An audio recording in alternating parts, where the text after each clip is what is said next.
Hello everyone, আমি সঞ্চিতা চলে এসেছি ছোট্ট একটি মিনি ব্লগ নিয়ে। দিনটি ছিল বৃহস্পতিবার। সেদিনকে হঠাৎই প্ল্যান হয়েছে যে রাত্রেবেলা কোনো রেস্টুরেন্ট থেকে খেয়ে আসলে হয়।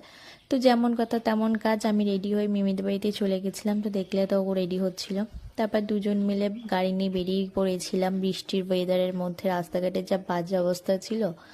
তো আমি আর মিমি স্কুটিতে গেছিলাম, পোষেন আর সঞ্জু গেছিলো সঞ্জুর গাড়িতে, পুগলু ছিল। তো ওরা ছেলেরা ছেলেদের মতন গেছে, আমরা আমাদের মতন গেছি। এখানে মিমি ভিডিও করছিল। আমরা প্রচুর মজা করেছি যেতে যেতে। আর ওয়েদারটা এত ভালো ছিল না, যদি বা কাদা কাদা ছিল, যাই হোক। তো বলতে বলতে আমরা চলে এসেছিলাম। আমরা গেছিলাম হইচইতে, আমাদের সব থেকে পছন্দের জায়গা। অন্য কোনো রেস্টুরেন্ট আমার চোখে আসে না আমাদের গৌটাকার মধ্যে। তো রেস্টুরেন্টে ঢোকার আগে দেখি পোষণ সঞ্জু চলে এসেছে। মানে আমরা ওদের অনেক আগে বেরিয়েছিলাম, কিন্তু মিমির জন্য ভিডিও চক করে আমরা অনেকটা লেটে ঢুকেছি। তো দেখো ভেতরে ঢুকে কি দেখি, পুরো ফাঁকা। আমরা তো মনের মতন করে ফটো ভিডিও করে নিই। চারিদিকে পুগলো দেখো তো জায়গায় বসে পড়েছে বাবু হয়ে।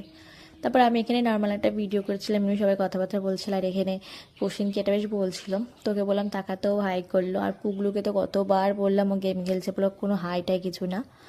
তো তারপরে মেনু কার্ড দিয়ে দিয়েছিল সঞ্জু, সেখানে মেনু কার্ড দেখছিল, মিমিও দেখছিল কী কী আমাদের মানে খাওয়ার জন্য নেওয়া যায়। তো তারপরে আমাদের মেনু চলে এসেছে। আমাদের ছিল সাদা পোলাও, বাটার নান, মাটন কষা আর চিকেন মহারাজা নাকি একটা নাম। প্রত্যেকটা আইটেমই দারুণ ছিল, মানে এত সুন্দর ছিল। আর আমরা কোক নিয়েছিলাম দুটো।